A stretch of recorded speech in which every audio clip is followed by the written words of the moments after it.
Sir మీ అపారమైన experience లో మీరు ఛాలెంజింగ్ కేసెస్ చాలా చూసుంటారు. మోస్ట్ ఛాలెంజింగ్ ఏంటి, మీరు ఎలా వాళ్ళని నయం చేశారు సార్? షూర్ అండి. అంటే ఒక ఎగ్జాంపుల్ చెప్పాలి. ఆల్మోస్ట్ 10 years బ్యాక్ పేషెంట్ పేరు మార్చి చెప్తున్నాను, జస్ట్ ఫర్ దేర్ కాన్ఫిడెన్షియల్. అంతే కదా సార్, అంతే. షీ వాస్ 32 అనమాట. సో సాహితి తన పేరు, డిఫరెంట్ నేమ్ అనుకోండి. Okay, so 32 years old, 6 months బేబీతో పాటు వచ్చింది. 6 months బేబీ తీసుకుని వస్తే అప్పటికే పాపం తనకి అంటే ఫ్యామిలీలో చాలా ఇష్యూస్ ఉన్నాయి, ఫైనాన్షియల్ గా కానీ అన్ని రకాలుగా హెల్త్ ఇష్యూస్ ఉన్నాయి, డిఫరెంట్ ఇష్యూస్. వచ్చినప్పుడు ఒక చిన్న లింఫ్ నోడ్ ఉంది నెక్ లో. ఆ లింఫ్ నోడ్ కోసమని ఏంటి ఇన్ఫెక్షనా లేకపోతే ఏంటి దేనివల్ల అని చెప్పి చూపించడానికి వస్తే ఎన్ని మందులు వేసినా కూడా తగ్గటం లేదు. సరే అని చెప్పి ఆ లింఫ్ నోడ్ ని బయాప్సీ చేసాం. బయాప్సీ చేస్తే అది నాన్ హాజ్కిన్స్ లింఫోమా అని వచ్చింది. ఒక టైప్ ఆఫ్ బ్లడ్ క్యాన్సర్ అనుకోండి, లింఫ్ నోడ్స్ లో వస్తూ ఉంటుంది అది. సరే నెక్స్ట్ మరి అది వినగానే ఆమె she was in shock.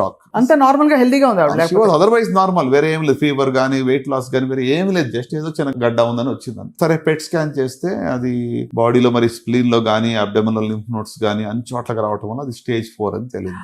Bone marrow అంతా పాజిటివ్ వచ్చింది. సో అది వినగానే నా ముందుకు వచ్చి తను ఒకటి అడిగింది, డాక్టర్ గారు పాపను చూపించింది నాకు. పాపను చూపించి 10 years 10th birthday నేను ఆ పాపకి చేయించగలనా అండి అని అడిగింది. అంటే నా డిజైర్ అంతకన్నా వద్దు, నాకు నేను సిద్ధమే, ఏమైనా అయితే ఓకే ఐ ఫేస్ ఇట్. కానీ ఒక 10 years నేను దాన్ని చూసుకున్నానంటే నా జవాబుదారీ, నా రెస్పాన్సిబిలిటీ అయిపోతుంది, తర్వాత ఇంకెవరైనా చూసుకుంటారులే, ఐఎమ్ రెడీ అన్నట్టుగా ఏడుస్తూ చెప్పింది. అది చెప్పగానే నాకు కూడా అంటే ఎంత మేము డాక్టర్స్ రోజు పెయిన్ చూస్తున్నా కూడా ఎమోషనల్ అయ్యేది. లేదమ్మా ఇది మంచి టైపు, నువ్వు కొంచెం కీమోథెరపీ వల్ల ఇది క్యూర్ అయ్యే అవకాశాలు కూడా ఉన్నాయి, stage 4 అయినా కూడా కంగారు పడద్దు, నువ్వు ఫైట్ చెయ్యి అని చెప్పి కొంచెం మోటివేషన్ ఇచ్చాం. ఆమె విల్ పవర్, ఆమె కరేజ్ ఎంత గొప్పదంటే మరి 6 cycles ఇవ్వగానే మొత్తం కంప్లీట్ గా అంటే పెద్ద పెద్ద లింఫ్ నోడ్స్ అబ్డమెన్ లో స్ప్లీన్ లో ఉన్నాయి, తర్వాత మరి డయాఫ్రామ్ పైన కింద, అంటే stage 4 డిసీజ్ కానీ బట్ చాలా వరకు వెరీ డ్రమాటిక్ రెస్పాన్స్ తగ్గిపోయింది.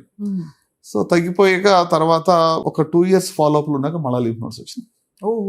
సో దెన్ ఆమె అడిగింది, సార్ ఏంటి అయిపోయింది అనుకున్నాను, మళ్ళా ఇది ఏంటి ఇట్లా వచ్చింది, తగ్గిపోయింది అనుకున్నాను, మళ్ళా సేమ్ ఒక ప్రాసెస్ కదా అని.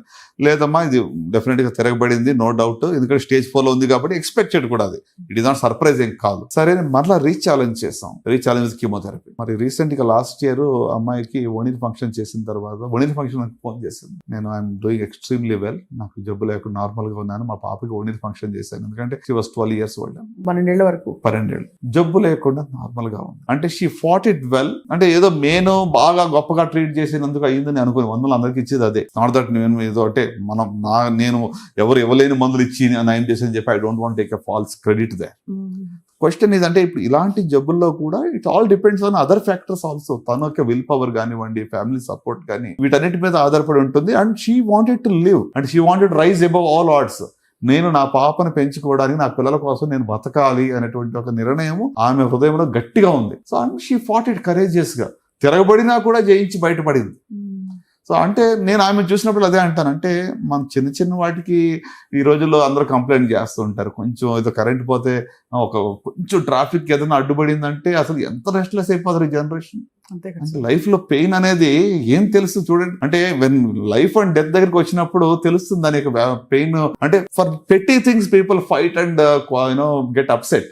అంతే కదా సార్. అన్ని మనకు ఉన్నా కూడా చిన్న చిన్న వాటి కోసం మనం చాలా అప్సెట్ అవుతూ ఉంటాం. సో అంటే నిజంగా మరి ఆ సాహిత్యక స్టోరీ అనేది నాకు ఒక గ్రేట్ ఎంకరేజ్మెంట్. అంటే ఒక విల్ పవర్ ఉండి, ఒక సంకల్పం గట్టిగా ఉన్నప్పుడు ఖచ్చితంగా వాళ్ళు ఫైట్ చేసి బయట పడతారు అనేది ఇట్ ఇస్ ప్రూవన్ బియాండ్.